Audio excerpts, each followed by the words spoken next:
Hello students, कैसे हैं आप सभी। होप आप सब बहुत ही बढ़िया होंगे। आज के लेक्चर में हम लोग समझने वाले हैं सेक्सुअली ट्रांसमिटेड इन्फेक्शंस के बारे में, जिसको आपने सेक्सुअली ट्रांसमिटेड डिजीजेस के नाम पे पढ़ा होगा, लेकिन आजकल इसको हम बोलते हैं STIs यानी कि sexually transmitted infections. During sex ऐसी कौन कौन सी डिजीजेस, ऐसी कौन कौन सी इन्फेक्शन है जो ट्रांसफ़र हो सकती है from one partner to the other partner, उन सब के बारे में आज हम इस लेक्चर में पढ़ेंगे। Infections which are transmitted through sexually intercourse are collectively called sexually transmitted infection। ठीक है, इंटरकोर्स के दौरान कौन कौन सी ऐसी इन्फेक्शन है जो ट्रांसफ़र हो सकती हैं, उसके बारे में हम पढ़ेंगे। उसको क्या बोलते हैं? Sexually transmitted infections. बहुत सारी हो सकती हैं, जैसे गोनोरिया हो गया, साइफिलिस हो गया, genital herpes, chlamydiasis, genital warts, trichomoniasis, hepatitis B, HIV leading to AIDS. HIV ये जो होती है ये मोस्ट डेंजरस होती है, जिसका मतलब क्या है? Human immunodeficiency virus. ये मैंने यहाँ पर लिखा हुआ है, ह्यूमन इम्यूनोडेफिशिएंसी वायरस। और एड्स की फुल फॉर्म क्या होती है? Acquired immunodeficiency syndrome. ठीक है, सबसे पहले हम लोग बेसिक समझ लेते हैं सेक्सुअल ट्रांसमिटेड डिजीजेस में क्या होता है। देखो, HIV एंड हेपेटाइटिस बी है, वो कैसे ट्रांसमिट हो सकता है? शेयरिंग ऑफ इंजेक्शन नीडल्स, है ना। डॉक्टर्स इसीलिए बोलते हैं कि एक पर्सन को सिर्फ एक ही इंजेक्शन लगाना है, वो दूसरी बार इंजेक्शन हमने यूज़ नहीं करना। वो क्यों बोलते हैं? इसी वजह से बोलते हैं ताकि जो वायरस है, जो डिजीज़ है, वो एक दूसरे में ट्रांसमिट ना हो जाए। सर्जिकल इंस्ट्रूमेंट, है ना, सर्जिकल इंस्ट्रूमेंट जैसे ऑपरेशंस होते हैं, तो उसमें जो डॉक्टर इंस्ट्रूमेंट यूज़ करते हैं ना, उसको अच्छे तरीके से साफ़ किया जाता है या फिर उसको दोबारा से यूज़ ही नहीं किया जाता, ताकि ये डिजीजेस जो हैं वो ट्रांसमिट ना हो सके। ट्रांसफ्यूज़न ऑफ ब्लड, जो ब्लड एक दूसरे को देते हैं, डोनेट करते हैं, उसका भी सबसे पहले चेकिंग होती है कि उसमें कोई डिजीज़ तो नहीं है, उसमें कोई इन्फेक्शन तो नहीं है, ताकि जिस पर्सन को हम ब्लड दे रहे हैं वो अच्छे तरीके से वर्क करे। From an infected mother to the foetus, अगर मदर को कोई इन्फेक्शन है तो ऑब्वियस सी बात है वो उसके बच्चे को भी हो सकती है। Except for hepatitis B, genital herpes and HIV infection, other diseases are completely curable if detected earlier and treated properly. कहते हैं hepatitis B, genital herpes and HIV, इन तीनों को छोड़कर बाकी जितनी भी डिजीजेस हमने पीछे पढ़ी हैं, उन सभी का इलाज हो सकता है अगर वो जल्दी डिटेक्ट कर ली जाए। ठीक है, early symptoms of most of STI यानी कि सेक्सुअली ट्रांसमिटेड इन्फेक्शन के कौन कौन से ऐसे सिम्टम हो सकते हैं जिससे हमें पता चल सकता है कि हमें इन्फेक्शन है या नहीं है। ईचिंग हो सकती है, फ्लूइड डिस्चार्ज हो सकता है, स्लाइटली पेन हो सकती है और स्वेलिंग हो सकती है।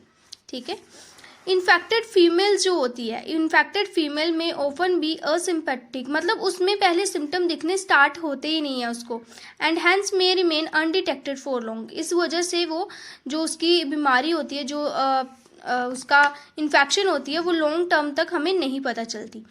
Following factor determine the infected person from going for timely detection and proper treatment. ठीक है, कौन कौन से ऐसे फैक्टर हैं जिससे हम उसको डिटेक्ट कर सकते हैं और प्रॉपरली इसका ट्रीटमेंट कर सकते हैं। एब्सेंस और less infected symptom in earlier stage of the infection, जब इन्फेक्शन होती है तो उसकी अर्लियर जो एज होती है, अर्लियर जो स्टेज होती है, उसमें बहुत ही कम सिम्टम देखने को मिलते हैं। Social stigma attach to the STDs। उसके बाद कॉम्प्लिकेशन कौन कौन सी हो सकती हैं?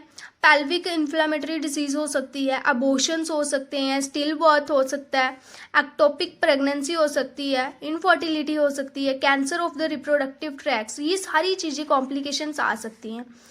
STIs are major threat to the healthy society, ये हेल्दी सोसाइटी के लिए बहुत बड़ा थ्रेट है। Prevention or early detection and cure of these diseases are given prime consideration under the reproductive health care program। reproductive health care program जो है उसके अंदर इसके बारे में अच्छे तरीके से नॉलेज दी जाती है कि आपने क्या करना है और क्या नहीं करना।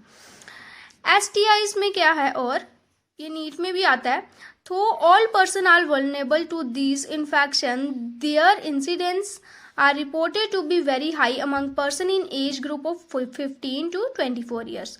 ठीक है, 15 से लेकर 24 साल तक के जो बच्चे होते हैं, जो व्यक्ति होते हैं, मेल या फिर फीमेल, उनमें सबसे ज़्यादा चांसेस होते हैं कि सेक्सुअल ट्रांसमिटेड डिजीज़ जो है वो ट्रांसमिट हो जाए, इन्फेक्शन हो जाए।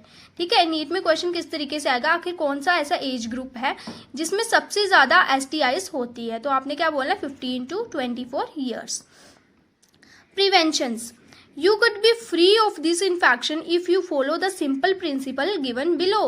कौन कौन से प्रिंसिपल आपने यूज करने हैं, avoid sex with unknown partners या फिर multiple partner.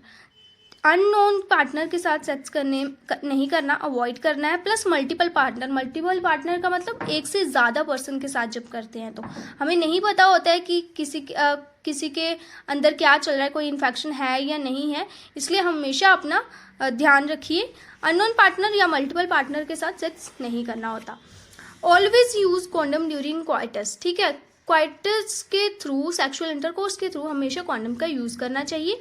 In case of doubt, अगर आपको कोई डाउट रहता है कि हाँ प्रेगनेंसी हो गई है या नहीं हो गई, go to a qualified doctor for early detection and get complete treatment if diagnosed with the infection. ठीक है, अगर आपको ऐसा लगता है कि आपको इन्फेक्शन हो गई है सेक्सुअल इंटरकोर्स के दौरान, तो आप एक क्वालिफाइड डॉक्टर के पास जाओ, उससे डिटेक्ट करवाओ कि वेदर इन्फेक्शन है या नहीं है। आज की वीडियो में हम लोग बस इतना ही पढ़ेंगे। नेक्स्ट वीडियो में हम लोग डिस्कस करेंगे क्लाइमाइडाइसिस के बारे में।